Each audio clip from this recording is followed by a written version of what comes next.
আসসালামু আলাইকুম। এসএসসি হিসাব বিজ্ঞান তোমাদের ঢাকা বোর্ড 2024-এর আজকে 1 নম্বর সৃজনশীল সমাধান করাবো। চলো আমরা প্রশ্নটি দেখি। বলা হয়েছে সালাম এন্টারপ্রাইজের একটি রেওয়া মিল দেওয়া হয়েছে। ওখানে আমরা প্রশ্নটা পড়বো না, তোমরা প্রশ্নটা নিজ দায়িত্বে দেখে নিবা। ক নম্বরে বলা হয়েছে নিজ যন্ত্রপাতির মূল্য কত। এখন আমরা রেওয়া মিল আবার যাই, রেওয়া মিলে দেখলাম যন্ত্রপাতি 1,10,000 টাকা, কিন্তু যন্ত্রপাতির সাথে একটা তারিখ দেওয়া আছে 1 তারিখ 7 মাস 2022, অর্থাৎ অবচয় ধরতে হবে। অবচয় ধরতে হবে স্থায়ী সম্পত্তির উপর 10% অবচয় ধরতে হবে। এখন যন্ত্রপাতি একটি কি স্থায়ী সম্পত্তি, এটার উপর 10% অবচয় ধরতে হবে এবং ওইটা 1 তারিখ 7 মাস থেকে শুরু। তাহলে 7 মাস সহ ধরতে হবে, কারণ এটা 1 তারিখ থেকে শুরু। 7 মাস 8 মাস 9 10 11 12, তাহলে কয় মাসে ধরতে হবে? 6 মাসে ধরতে হবে। তো ধরি আমরা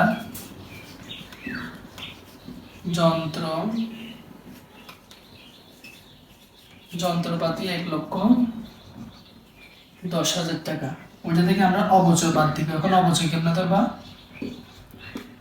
তাহলে যন্ত্রপাতি কত? 1,10,000 টাকা। ওইটাকে আমাদের কয় পার্সেন্ট বলছে? 10% সমন্বয় দেখো 10% বলছে। এখন ওইটাকে আমরা 12 দিয়ে ভাগ দিব, অর্থাৎ 12 মাস দিয়ে ভাগ দিব, 6 দিয়ে গুণ করবো, কারণ আমাদের 6 মাসের বের করতে হবে। এখন এটা আমরা ক্যালকুলেশন করি। 1,10,000 ইন্টু 10% ইন্টু 6 ডিভাইডেড বাই 12, 5,500 টাকা। কত বের হলো? 5,500 টাকা। এখন এটা থেকে এটা বিয়োগ করো।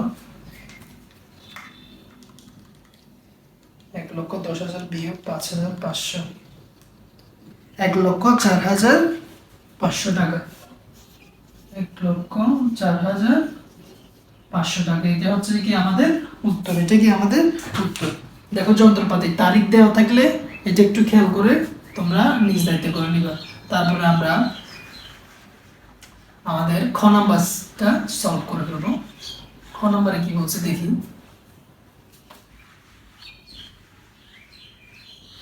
খ নাম্বারে বলছে যে সালাম মোট মুনাফা 1,05,000 টাকা ধরে নিট লাভ বা নিট ক্ষতি বের করতে হবে। নিট মুনাফা বা নিট ক্ষতি কি করতে হবে? বের করতে হবে। তাহলে আমরা বের করবো। আমরা একটা গড়টা একটু এঁকে ফেলি।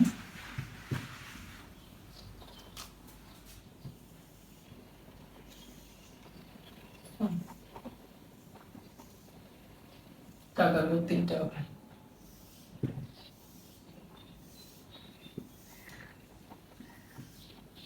বিবরণ। তাহলে আমাদের কি বলছে? মোট মুনাফা এত টাকা। আমরা জানি সর্বপ্রথম মোট মুনাফাটা কি হয়ে যাবে, এখানে বসে যাবে। মোট মুনাফা লাস্টের কলামে বসে যাবে কত? 1,05,000 টাকা। আচ্ছা, এখান থেকে কি বাদ যায়? আসলে তোমরা এগুলো এখন জানার কথা, কারণ তোমাদের সামনে এক্সাম। এটা থেকে বাদ যাবে হচ্ছে যে পরিচালন ব্যয়। বাদ পরিচালন ব্যয়। আর আমরা দেখি এখানে পরিচালন ব্যয়গুলো কি কি রয়েছে। পরিচালন ব্যয় কি কি আছে? আচ্ছা, উত্তোলন ও মূলধন এগুলো মালিকানা সত্ত্বের মধ্যে যায়। 10% ঋণ। ঋণ একটা কি আমার জন্য দায়ী, কিন্তু এখানে 10% বলতে হলে ঋণের সুদ ধরতে হবে। ঋণের সুদ আমার জন্য একটা অন্যান্য ব্যয়। ব্যাংক জমা এটা আমার জন্য সম্পদ। আসবাবপত্র এটা আমার জন্য কি সম্পদ। দেনাদার আমার জন্য সম্পদ, পাওনাদার আমার জন্য দায়ী। এখানে আসবে না, এখানে আসবে শুধু আয় আর ব্যয়। বেতন, বেতন আমার জন্য একটা কি পরিচালন ব্যয়। বেতন। ওয়েট, এখানে এই উত্তর লিখে দিও না, টাকাটা লিখে দিও না, আগে দেখবা বেতনের সাথে কোনো সমন্বয় আছে কিনা। দেখো 4 নম্বর সমন্বয় বলছে বেতন 2 মাসের বকে আছে।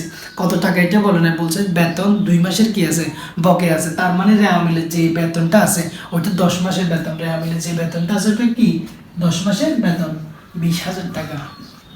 এটা কয় মাসের বেতন? 2 মাসের বেতন। আর এখানে বকেয়া বলছে, তাহলে বকেয়া মানে কি যোগ বকেয়া 2 মাস।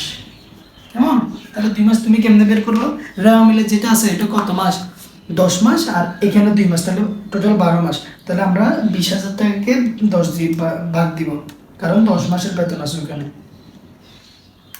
তাহলে 2,000 টাকা, 1 মাসের বেতন বের হয়ে গেলো 2,000 টাকা, তাহলে ইন্টু 2, তাহলে 2 মাসের বেতন হবে 4,000 টাকা। যোগ করি 24,000 টাকা। আশা করি বুঝছো। তাহলে বেতন গেল। এবার আমরা কি করব? একটা বকেয়া বেতন, এখানে একটা কি পেলাম বকেয়া বেতন, এটা আবার ওখানে যাবে আর্থিক অবস্থার বিবরণীতে। যন্ত্রপাতি, যন্ত্রপাতি এটা আমার জন্য একটা কি সম্পদ। বাট্টা, বাট্টা ক্রেডিট দিকে টাকা দেওয়া আছে, তার মানে ক্রেডিট দিকে আমাদের আয় হয়, তাহলে প্রাপ্ত বাট্টা এটা একটা অন্যান্য আয় আসবে একটু পরে। ক্রয় আসবে না, বিক্রয় আসবে না, প্রারম্ভিক মজুত পণ্য এটাও আসবে না, এগুলো করতেছে বিক্রিত পণ্যের ব্যয়। আচ্ছা, সমন্বয়গুলো দেখি আমরা। সমমানের মজুত পণ্য, বিক্রয়, ফেরত আসবে না, স্থায়ী সম্পত্তির উপর 10% অবচয় আসবে, অবচয় আসবে। তাহলে স্থায়ী সম্পত্তি কি কি ছিল? আসবাবপত্র ছিল, যন্ত্রপাতি ছিল। তাহলে আসবাবপত্রের স্থায়ী সম্পদ, আসবাবপত্রের আসবাবপত্রের অবচয়, অবচয় কিন্তু এখানে কোথায় আসবে? এখানে আসবে, মাথায় রাখবা। তাহলে অবচয় কত আমরা দেখি। আসবাবপত্র কত? 1,20,000 ইন্টু 10%, তাহলে 12,000 টাকা। আসবাবপত্রের অবচয় কত? 12,000 টাকা। আবার যন্ত্রপাতির অবচয় আমরা ক হতে পাইছিলাম, যন্ত্রপাতির অবচয় এখানে ব্র্যাকেট দিয়ে ক লিখে দিতে পারো। কত পাইছিলাম? যন্ত্রপাতির অবচয় 5,500 টাকা, 5,500 টাকা। আচ্ছা, অবচয় গেল, আর কোনো এন্ট্রি নেই, আর কোনো এন্ট্রি নেই। হয়েছে, আমাদের এখানে কি করে দিতে হবে? যোগ করে দিতে হবে এগুলো। তাহলে কত? 24,000 যোগ 12,000 যোগ 5,500, তাহলে আমাদের আসলে 41,500 টাকা, 41,500 টাকা। এখন এটা থেকে এটা কি করতে হবে? বাদ দিতে হবে। 1,05,000 থেকে, 1,05,000 থেকে আমরা 41,500 টাকা কি করবো? বিয়োগ দিব। তাহলে আমাদের 63,500 টাকা, 63,500 টাকা। এটা হচ্ছে যে আমাদের নিট পরিচালন ব্যয়। এখন আমরা এটার সাথে অন্যান্য আয় যোগ করবো, অন্যান্য ব্যয় বিয়োগ করবো। অন্যান্য আয় কি আছে কিনা? এই তো বাট্টা, বাট্টা ক্রেডিট দিকে আছে, তাহলে এটা একটা কি? অন্যান্য আয় যোগ অন্যান্য আয়। এটা কি বাট্টা? প্রাপ্ত বাট্টা, কেমন? আর যদি ডেবিট দিকে থাকতো কি? প্রদত্ত বাট্টা। তাহলে প্রাপ্ত বাট্টা, প্রাপ্ত বাট্টা কত? 5,000 টাকা। আর কোনো এন্ট্রি আছে অন্যান্য আয়ের সাথে?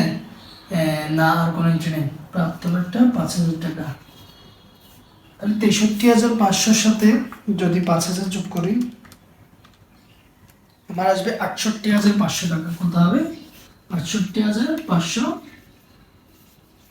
68,500 টাকা। এখন এখান থেকে আমরা কি করবো? অন্যান্য ব্যয়। অন্যান্য ব্যয়, আমাদের অন্যান্য ব্যয় আছে কিনা দেখি। অন্যান্য ব্যয়, ওই বলছিলাম যে ফার্স্টে দ্বিতীয় এন্ট্রিতে ঋণ, যদি ঋণের সাথে যদি কোনো পার্সেন্টেজ দেওয়া থাকে বা কোনো তারিখ দেওয়া থাকে, ওইখানে ঋণের সুদ দিতে হবে। ঋণের সুদ আমার জন্য একটা কি? অন্যান্য ব্যয়। তাহলে ঋণের সুদ দিতে হবে, ঋণের সুদ।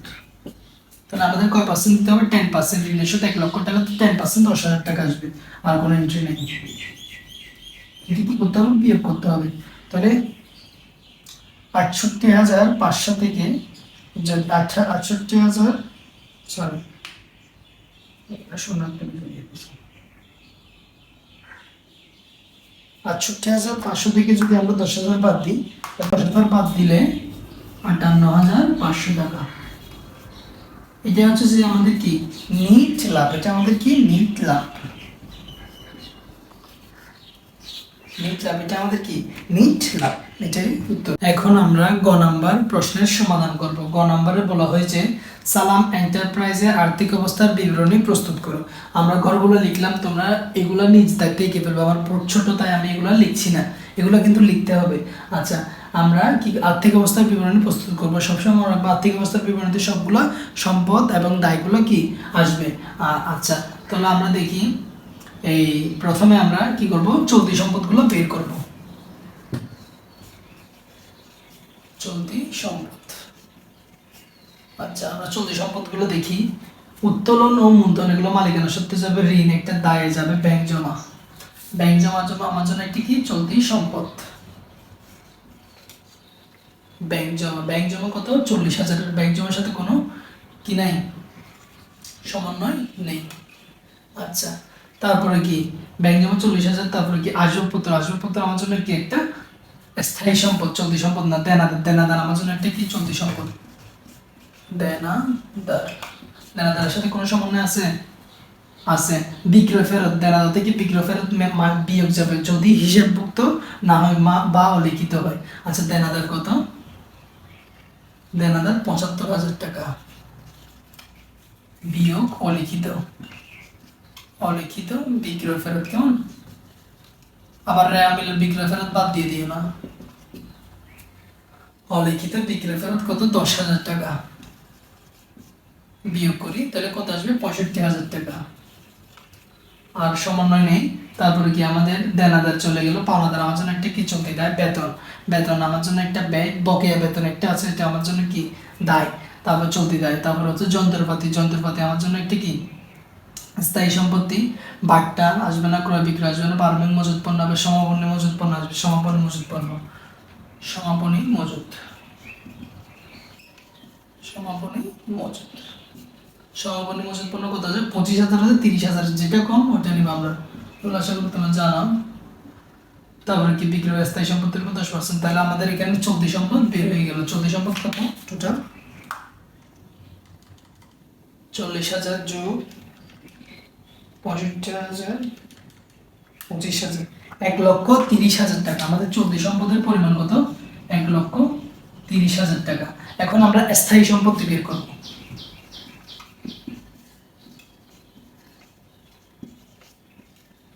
স্থায়ী সম্পত্তি, আচ্ছা স্থায়ী সম্পত্তি কোনগুলা? আসবাবপত্র, যন্ত্রপাতি, এগুলা। তাহলে এখানে আসবাবপত্র আছে আমাদের স্থায়ী সম্পত্তি। আসবাবপত্র, আসবাবপত্রের সাথে কিন্তু অবশ্যই বিয়োগ দিতে হবে 10%, ১,২০,০০০ টাকা। তাহলে আমাদের পুঞ্জিগত অবচয় কি করতে হবে? বাদ দিতে হবে। অবচয় লিখলাম আমি।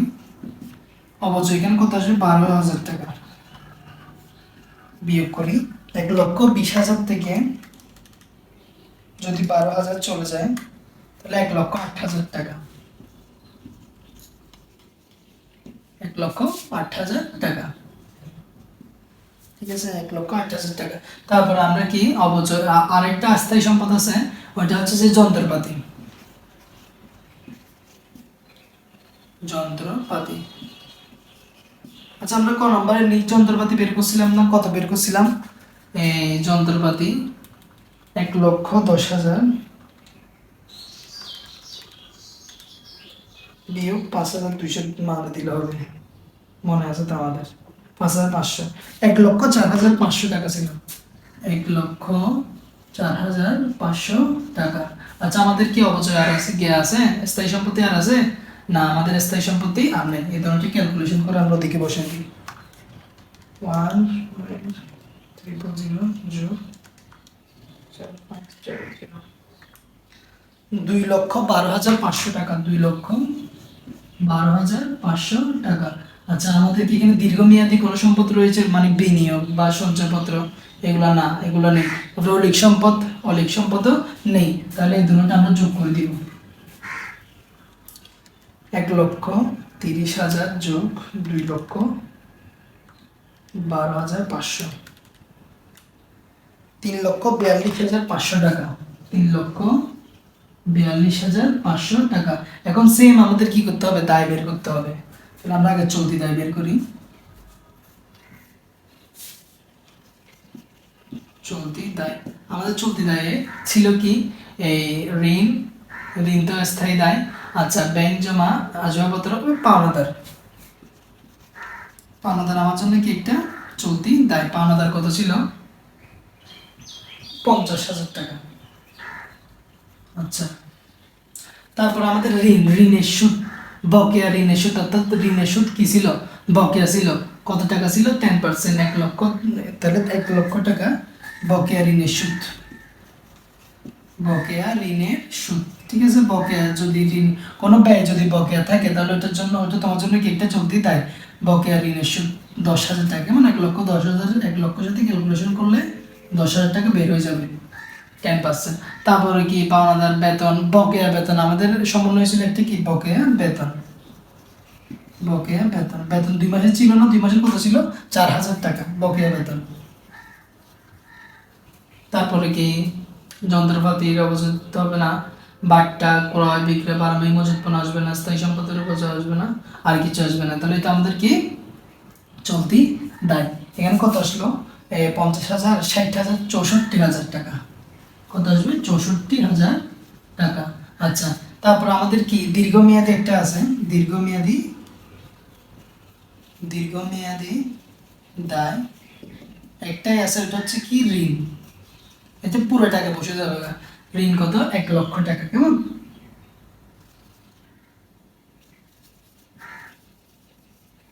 ঋণ 1,00,000 টাকা। হ্যাঁ, আচ্ছা, এখন আমরা কি করব? মালিকানা সত্ত্ব বের করব। মালিকানা সত্ত্ব, মালিকানা সত্ত্ব কি কি এন্ট্রি রয়েছে এখানে? 1 নম্বর আছে মূলধন আছে, উত্তোলন আছে। তো মূলধন থেকে উত্তোলন বাদ যায়, তাহলে আমরা লিখি মূলধন। মূলধন কত?